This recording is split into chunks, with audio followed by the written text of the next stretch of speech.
Olá, boa tarde. Sejam bem-vindos a mais uma edição de Mercado e Companhia. Vamos aos destaques de hoje a partir de agora.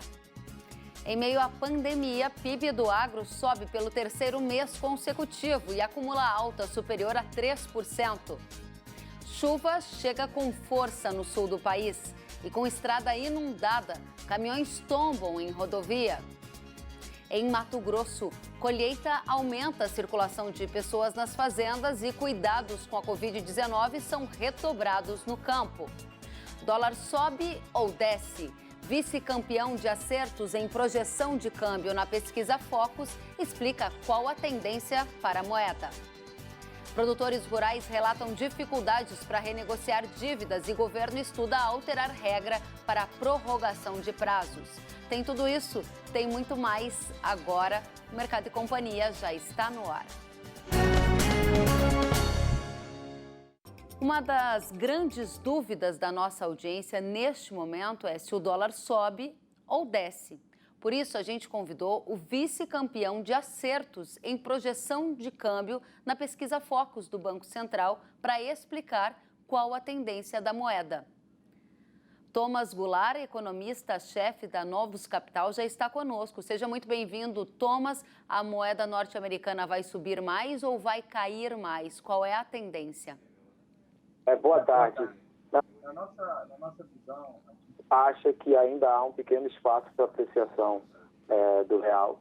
A gente acha que para frente ele pode cair um pouco mais para a faixa de 4,70, ligeiramente acima de 4,50 e ficar nessa faixa daqui para frente.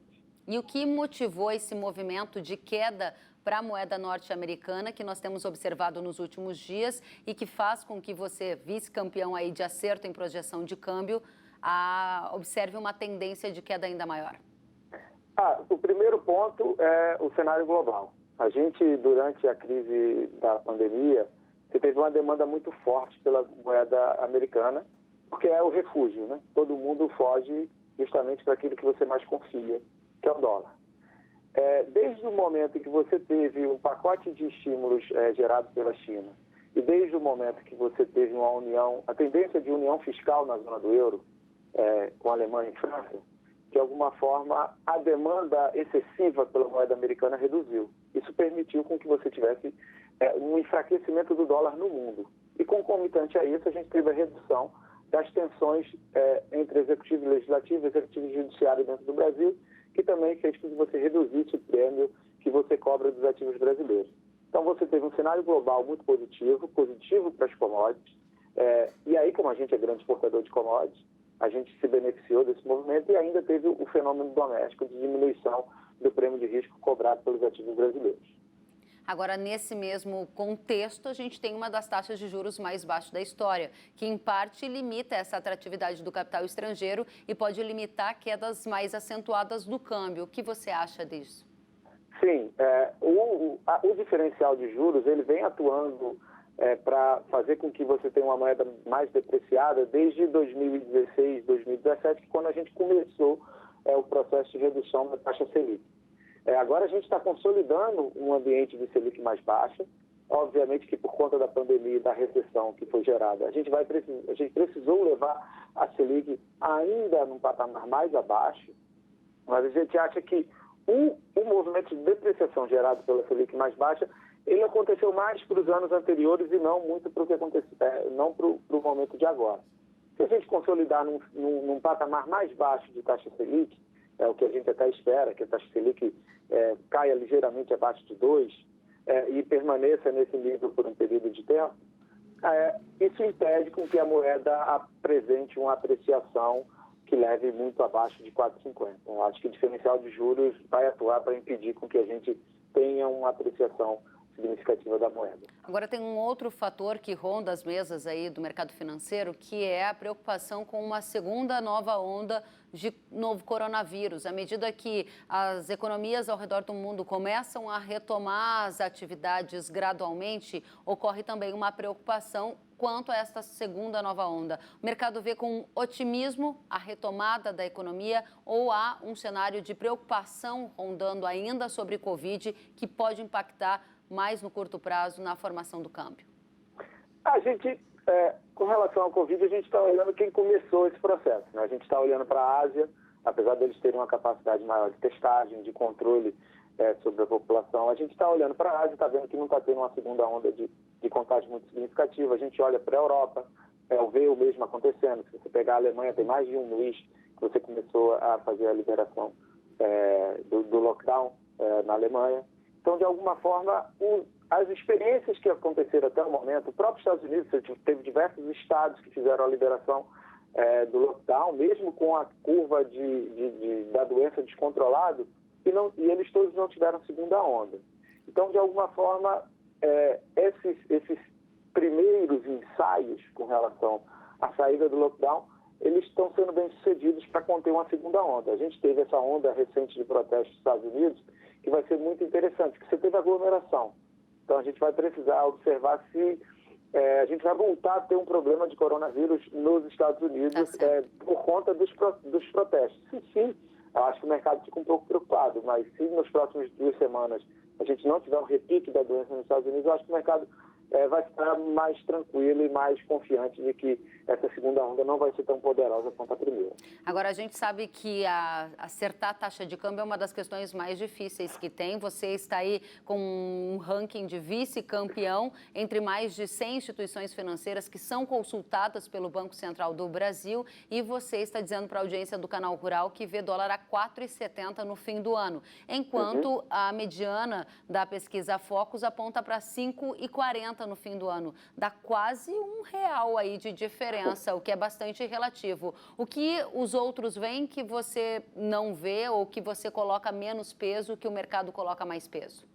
Eu acho que talvez as pessoas estejam mais preocupadas com a segunda onda do coronavírus, de Covid, você ter a necessidade de adotar medidas de isolamento social mais forte daqui para frente.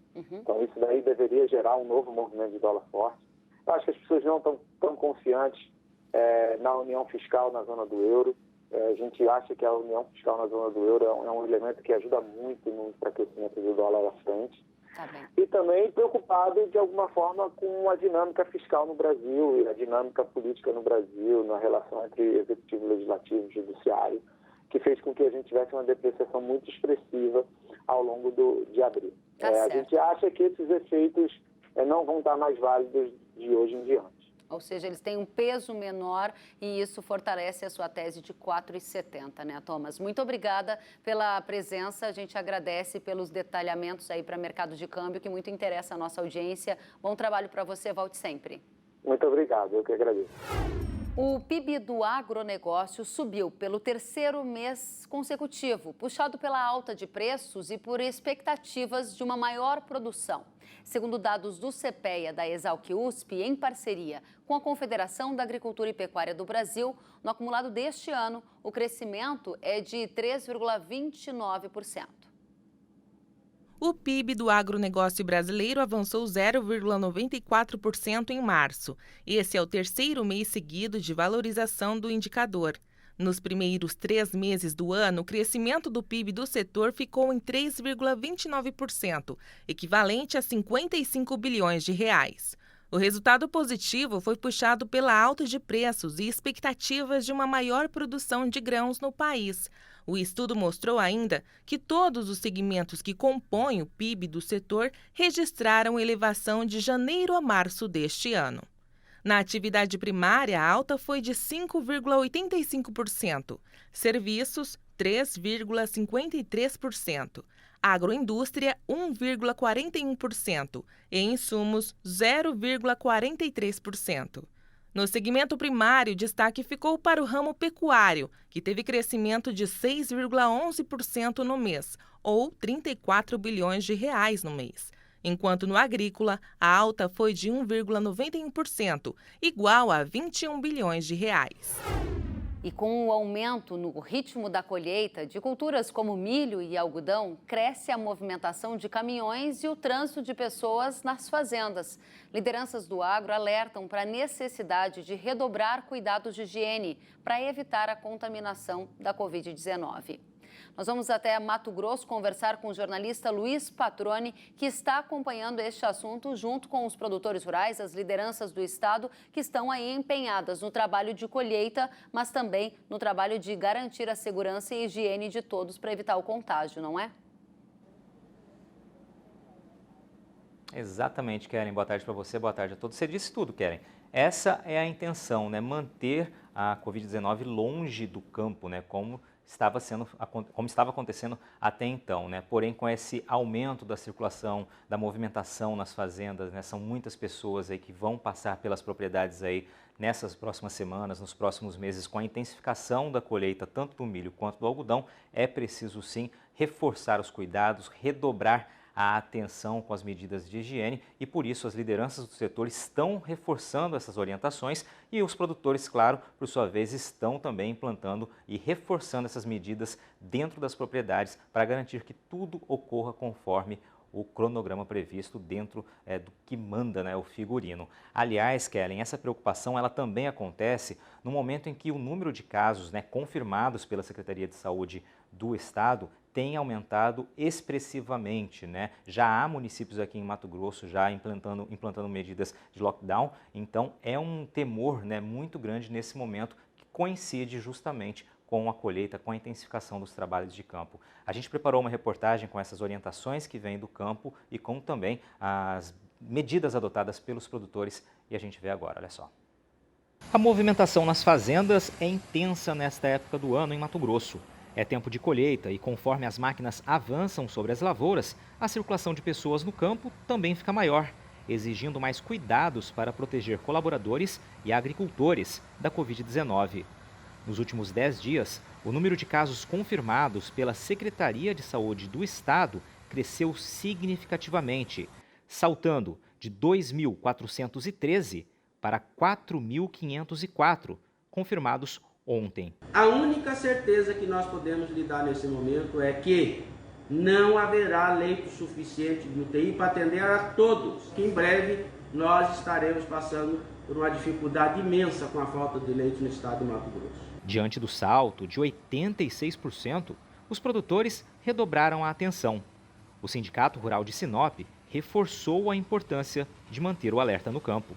Algumas orientações aos produtores para que tomem cuidados no sentido de evitarem a contaminação da sua equipe de trabalho, dos seus colaboradores. Então acho que nós temos que ter cuidados básicos de usar as máscaras, usar o álcool gel, não se aglomerar nas cantinas, na hora do almoço, na hora das refeições, evitar contatos físicos, enfim, os motoristas que puxam na nossa safra evitarem aglomeração nos pátios das empresas e tomarem todos os cuidados no sentido de evitarem a contaminação, porque o vírus é altamente transmissível e todo cuidado é pouco. O nosso objetivo é esse, evitar que o produtor tenha transtornos numa época tão difícil que é essa da colheita da safra de uma cultura. O Sindicato Rural de Sorriso também tem apoiado campanhas orientativas. Mais de 2.000 folhetos e cartazes como este foram distribuídos em armazéns e postos de combustíveis. O material tem dicas de prevenção contra a doença. A ideia é reduzir os riscos durante a colheita do milho e do algodão. Aliás, a colheita da pluma deve envolver muita gente de outros estados. Este agricultor vai contratar 350 pessoas para o trabalho. Pelo menos 250 devem vir da região Nordeste. Ele já está adotando medidas preventivas contra a Covid-19. Vamos fazer os testes rápido e manter em distanciamento se caso deu positivo. Esses testes de oxigenação e temperatura será diário. Álcool gel sempre acompanhando as higienizações deles, lavar a mão, enfim, né? Fazer de tudo para que não se contamine as pessoas que vêm de lá e nem os que estão aqui. Bom, Kelly, a gente trouxe alguns dos exemplos, né, claro, de sindicatos aí, de lideranças, de produtores que estão adotando medidas, mas vale sempre lembrar que essas orientações estão sendo repassadas aí praticamente todo o estado, todos os sindicatos rurais têm feito trabalho semelhante aí em suas regiões, né, alertando os produtores da importância da adoção dessas medidas, especialmente nesse momento, como eu disse anteriormente, em que a curva está muito ascendente aqui em Mato Grosso, né? E essa situação, esse cenário deve perdurar aí pelos próximos meses aqui no estado. Há estudos da Universidade Federal aqui de Mato Grosso de que o pico da pandemia aqui no estado deve acontecer lá pelo mês de setembro. Esses estudos foram divulgados no início da semana, ou seja, tem muito trabalho pela frente, muita atenção é exigida nesse momento dos produtores, em que a movimentação é grande no campo por conta da colheita e logo lá na frente, né, vai vir os preparativos aí para o plantio da próxima safra. Então todo mundo com os alertas redobrados no campo para manter agricultores, colaboradores e toda a equipe de campo longe da Covid-19. Keren. Com cuidados redobrados, o agro não para, né? A gente está de olho em tudo isso. Cuidados redobrados. E após a quebra de safra, produtores rurais relatam dificuldade para renegociar dívidas. E o Ministério da Agricultura estuda incluir mais cidades afetadas pela seca na modalidade de prorrogação. Vamos ver. O Ministério da Agricultura trabalha para encontrar recursos que estejam livres e sustentem a ampliação do número de cidades beneficiadas com a prorrogação de dívidas de custeio e investimento. Segundo a pasta da Agricultura, serão necessários cerca de 200 milhões de reais para conseguir aumentar o prazo de inclusão de cidades afetadas pela seca e com o estado de emergência decretado nas prorrogações de dívidas. A Resolução 4.802 do Banco Central autorizou os bancos a adiarem o pagamento dos financiamentos em municípios que estivessem com o decreto de estado de emergência publicado até 9 de abril. O Ministério quer aumentar essa data de corte para 31 de maio. Para ser colocada em prática, a ampliação precisa ser aprovada pelo Conselho Monetário Nacional. O Ministério esperava soltar a boa notícia até o lançamento do novo Plano Safra, no dia 17.